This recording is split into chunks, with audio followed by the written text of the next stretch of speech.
bienvenue sur Monaco Info. Voici sans plus attendre les titres qui seront développés dans votre nouvelle édition. Nous ouvrirons ce journal avec l'opération Le Temps Presse qui proposait une projection de court-métrage. Nous reviendrons sur la nouvelle exposition photo présentée à la galerie Gildo Pastor Center. Nous parlerons de la 9e édition du Monte Carlo Boxing Bonanza. Et nous terminerons avec votre Focus Info dédié cette fois-ci au mois sans tabac. Nous ouvrons donc ce journal en nous rendant au Théâtre des Variétés pour y découvrir une projection de court-métrage à l'occasion de l'opération Le Temps Presse. Dominique Poulain vous en dit plus. Le Temps Presse est un festival de courts-métrages qui donne la possibilité à de nouveaux talents de partager leur vision du monde et de s'exprimer sur les grands enjeux planétaires tels que la pauvreté, l'inégalité, l'injustice et les dangers accompagnant le changement climatique. Depuis sa création en 2011, le festival se déroule à Paris. Mais cette année, il va à la rencontre du public. Pour la 7e édition, l'organisateur décide de décentraliser l'événement, d'organiser des projections lors d'une tournée interville appelée le Rendez-vous Citoyen. Le Rendez-vous Citoyen, c'est un moment de partage où on veut projeter des courts-métrages, parce que le court-métrage, c'est un outil pédagogique qui est fantastique. C'est court, ça peut être drôle, ça peut être grave, mais c'est pas suffisamment long pour qu'on perde les gens. Donc là, on va en passer 3 ce soir volontairement. C'est peu de temps, mais ça permet d'amener des choses, des idées, des réflexions. Et surtout, c'est de sortir de cette projection pour discuter avec les gens. Après Bordeaux, Lausanne ou encore Clermont-Ferrand, le Temps Presse s'arrête en principauté, au Théâtre des Variétés. 3 courts-métrages sont projetés, 3 petits films et donc 3 thématiques. On a un film sur l'environnement, c'est un film qui est grec. On a un film sur le sida, qui est un film indien, un très beau film, un très joli film, très intelligent, et fait avec des enfants, des adultes, avec beaucoup de légèreté et d'intelligence. Et un film sur l'égalité homme-femme, qui est présenté et qui est un court-métrage qui a été fait dans le cadre d'Au cœur des mots. Je vivais heureuse avec mes parents. Quand la mort me les arracha, on m'amena ici à Sareba chez mon oncle qui décida d'arrêter mes études. Car dans ce village, seuls les garçons vont à l'école. En 6 ans d'existence, le festival a accueilli plus de 1300 jeunes réalisateurs venus de 40 pays. À l'issue de la projection, le public peut donc poser des questions à l'organisateur, mais aussi à ceux qui ont travaillé sur les thématiques. En janvier prochain, une soirée sera organisée, soirée au cours de laquelle 10 prix seront remis. Et parmi ces prix, le prix des enfants parrainé par le gouvernement princier et la direction de la coopération internationale. L'environnement également au cœur de cette nouvelle exposition que présente la galerie Gildo Pastor Center. Le plongeur photographe Pascal Cobé propose ici une vision insolite des habitants des fonds marins. Le récit d'Alexandra Pani. Saurez-vous deviner quelle espèce se cache derrière chacune de ces photos? Avec ses abstractions sous-marines, Pascal Cobé joue avec les visiteurs, une découverte originale des fonds marins. J'aime un peu ce côté mystérieux de la photo. Et alors, à côté de reportages très classiques, etc., ça c'est un travail plus personnel que je fais. Et je profite au cours de mes plongées, quand je descends, quand je passe à travers, sous la surface, parfois je me laisse emporter par ce que je vois. C'est souvent la nuit d'ailleurs, je dois dire, c'est plus facile. Et j'aime ce côté où on restitue quelque chose que les gens n'identifient pas forcément au premier abord. Coraux, poissons perroquets, requins dormeurs et même une huître composent ce pêle-mêle océanique. Un travail en macro réalisé en grande partie à l'argentique à travers les différentes mers du globe. C'est presque eux qui me choisissent. Quand je descends, je ne sais pas du tout ce que je vais voir. C'est un peu comme un peintre abstrait qui commence sa toile, il ne sait pas très bien où il va et c'est un peu le hasard des choses. Donc je descends et parfois je peux remonter sans avoir pris aucune photo, rien du tout. 15 photos ont été sélectionnées pour cette exposition. Un regard étonnant sur la faune et la flore qui peuplent nos océans. À découvrir à la galerie du Gildo Pastor Center du lundi au vendredi jusqu'au 30 novembre.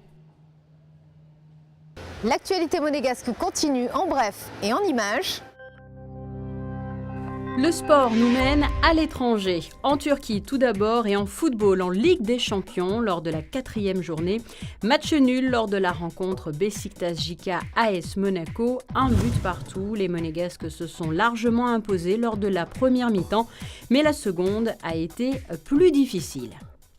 Après la Turquie, Israël pour du self-défense Krav Maga. Tout récemment, l'équipe nationale monégasque senior, composée de Julien Kiliko et Wilfried Fan, a mis à l'honneur la principauté en remportant à Jérusalem, dans le pays qui a vu la naissance du Krav Maga, le titre prestigieux de champion du monde catégorie Open sur le score des juges en finale de 5-0, ainsi que celui de vice-champion du monde en senior à 1 point d'un second titre mondial, 3-2 en finale.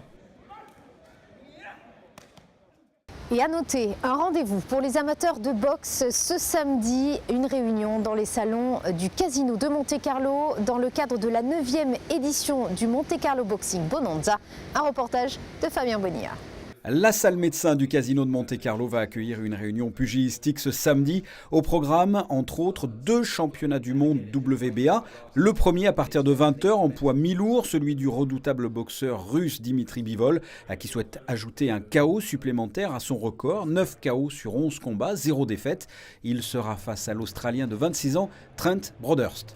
Ça va être compliqué, c'est un des meilleurs boxeurs du moment, mais je me suis entraîné dur pour ça, parce que Dimitri est très expérimenté, je m'attends à un combat difficile. Je me sens bien, je suis prêt pour samedi et j'ai vu mon adversaire pendant cette conférence de presse. Il a l'air motivé et prêt, et du coup j'ai hâte de monter sur le ring. Je pense que ça va être un combat très intéressant à regarder.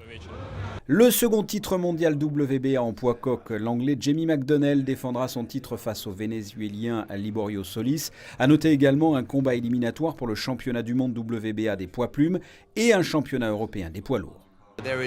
Il y a ici une véritable culture des grands événements sportifs. Et là, ce samedi, vous allez avoir 4 combats avec de jeunes Français pour débuter la soirée, suivi de 4 combats avec des ceintures WBA, dont 2 titres mondiaux. Les meilleurs boxeurs seront présents. C'est une incroyable soirée où il va y avoir de la boxe de 18h et ce jusqu'à minuit. Cette 9e édition du Monte Carlo Boxing Bonanza proposera également d'autres combats un peu plus tôt dans la soirée, dès 18h30 avec, en levée de rideau en amateur, le local de l'étape, le monégasque Hugo Mikalev, opposé au français Nasser Beloufi. À la suite, un autre boxeur représentera l'ASM, Diego Nacho, face au français Kevin Levasseur. En résumé, il y aura ce samedi 8 combats au total. Les salons privés du casino aux accents Belle Époque accueilleront 350 privilégiés.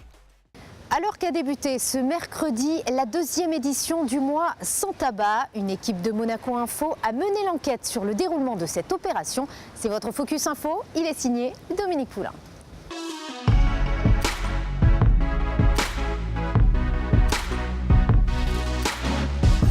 Elle est blonde, brune ou bien roulée, mais elle vous empoisonne la vie. La cigarette est responsable de 73 000 morts par an en France, mais ce mois de novembre peut être important pour les fumeurs. Pour les fumeurs, c'est l'occasion ou jamais d'arrêter avec l'opération Le Mois sans tabac, une campagne collective pour trouver la motivation d'écraser sa dernière cigarette. L'objectif est donc de ne pas s'en griller une de tout le mois de novembre. C'est un défi collectif, jamais organisé, un défi collectif grandeur nature, jamais organisé pour un problème de santé publique en France.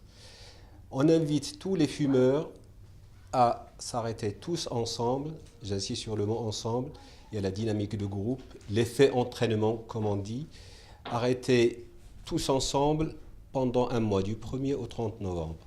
Pourquoi un mois? Parce qu'un fumeur qui s'arrête 28 jours a 5 fois plus de chances de rester définitivement abstinent. L'élément primordial est ce kit gratuit d'aide à l'arrêt du tabac que les accros à la cigarette ont pu se procurer sur Internet ou dans les pharmacies partenaires de l'opération. Dans ce kit, vous allez trouver plusieurs éléments qui vont permettre aux personnes qui désirent arrêter de fumer de pouvoir être accompagnées dans leur démarche. Alors, premièrement, vous allez trouver un petit document qui est intitulé « Je me prépare » et qui permettra à la personne de se préparer et d'avoir tous les conseils qui l'accompagneront dans sa démarche, que des conseils diététiques, des conseils d'attitude, des conseils des professionnels pour l'accompagner. En deuxième temps, vous allez avoir un calendrier, puisqu'on sait bien que les premières semaines sont très importantes dans l'arrêt du tabac. Donc un calendrier avec tout détaillé jour par jour. Vous allez avoir un petit pins, je m'arrête de fumer. Vous allez avoir un petit document qui va permettre de gérer son stress, puisqu'une grande partie de l'arrêt du tabac, c'est bien le stress. Un autre petit document qui va permettre de pouvoir être conseillé au niveau nutritionnel. Voilà. Et la dernière partie, c'est une petite réglette qui permettra au patient de savoir quelle est l'économie qu'il va faire en arrêtant de fumer, puisqu'en faisant tourner la réglette, en fonction du nombre de cigarettes, vous voyez l'économie que vous pouvez faire. Les maladies liées au tabac sont très nombreuses. Un cancer sur 3 est dû au tabagisme, le plus connu est le cancer du poumon. Mais d'autres cancers sont aussi causés par le tabac, le cancer de la gorge, de la bouche, du pancréas, des reins ou encore de la vessie. Le tabagisme peut également être à l'origine des maladies cardiovasculaires. Le mois sans tabac, lancé en 2016, est initié par le ministère français de la Santé. Le gouvernement princier a souhaité que la principauté soit associée à cette opération avec le département des affaires sociales et de la santé, en partenariat avec le CHPG. La première édition a permis, dans toute la France et à Monaco, il y a eu pas loin de 200 000 fumeurs qui se sont inscrits. Pour une première année, c'était un très bon résultat. Je vous rappelle que ce mois sans tabac, c'est quelque chose que les Britanniques font depuis 2012 et ils arrivent à inscrire tous les ans, à faire arrêter tous les ans 250 000 fumeurs. Mais vous savez que tous les ans, il y a 60% de fumeurs qui essaient d'arrêter, mais il y a à peine 2% qui arrivent à le faire tout seuls.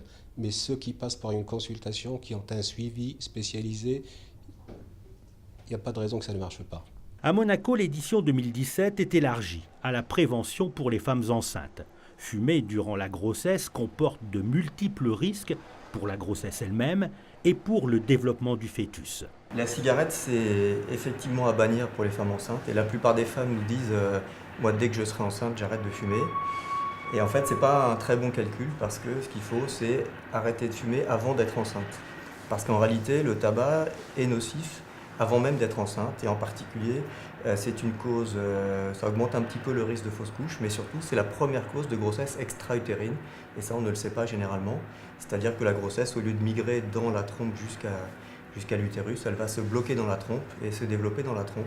Et il y a un risque de fissuration de cette grossesse extra-utérine et de la trompe et d'hémorragie interne. Les conséquences, elles sont surtout pour le fœtus et pour la santé du bébé à venir en fait, parce que le tabac est source d'un certain nombre de complications. En particulier, ça augmente de manière très significative le risque d'accoucher prématurément, le risque d'avoir une rupture de la poche des os et donc là aussi un accouchement prématuré. Et puis ça a un effet, donc tous les toxiques qui se trouvent dans le tabac agissent à la fois directement sur le bébé, mais agissent aussi, et peut-être surtout sur le placenta, en fait sur le fonctionnement du système vasculaire du placenta et donc sur les échanges entre la maman et le bébé. Et une des complications particulières du tabac, c'est le retard de croissance intra-utérin. C'est-à-dire que les échanges ne se font pas bien, le bébé est mal alimenté et il ne va pas grossir autant qu'il faudrait qu'il grossisse. Et donc ça peut avoir parfois des conséquences sur son développement. Certains fumeurs, surtout chez les femmes, sont réticents à stopper la cigarette. Car lorsqu'on arrête de fumer, il n'est pas rare de prendre du poids. Quand on fume, on a un métabolisme qui va être augmenté et effectivement, si on arrête, ce métabolisme va revenir à la base et donc on risque de prendre le poids qu'on aurait dû faire si on n'avait pas fumé. Donc oui, on risque de prendre 2-3 kilos. Après, si on suit les conseils de base, donc une alimentation, on va dire équilibrée, mais qui s'adaptera toujours à chaque patient. On ne va pas imposer une façon de manger, on va plutôt les guider vers une alimentation équilibrée, vers une activité. Alors une activité, c'est pas automatiquement une activité sportive, c'est marcher, c'est savoir remonter des escaliers plutôt que de prendre l'ascenseur. Ça correspond finalement aux dépenses énergétiques qu'on aurait eues si on avait fumé. De plus, on se rend compte finalement qu'on a un deuxième souffle et donc on prend finalement au fur et à mesure du plaisir et certains se sentent progressivement aiguillés vers une vraie activité sportive. Donc oui, je pense qu'on peut ne pas prendre beaucoup de poids en arrêtant de fumer. Le grand maximum vraiment c'est 2-3 kilos. Arrêter de fumer, c'est retrouver son calme intérieur, retrouver le goût et l'odorat, retrouver également son souffle, avoir un teint plus éclatant et puis aussi faire des économies. Une personne qui fume par exemple un paquet de cigarettes par jour, c'est-à-dire 20 cigarettes, fait une économie de 2 520 € par an. Sur 10 ans, cette économie représente 25 200 €. Et voici à présent les prévisions météo pour ces prochains jours.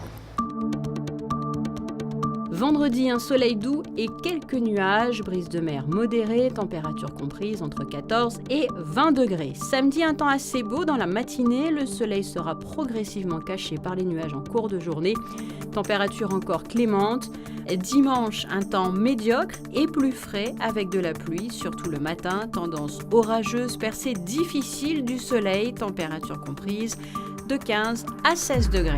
Lundi, nuages, averses, quelques rayons de soleil, confirmation du rafraîchissement, comptez de 12 à 16 degrés. Mardi, nuages et éclaircies, persistance d'un faible risque d'averses. C'est la fin de cette édition, merci de l'avoir suivi. À présent, à la suite de vos programmes, à très bientôt sur Monaco Info.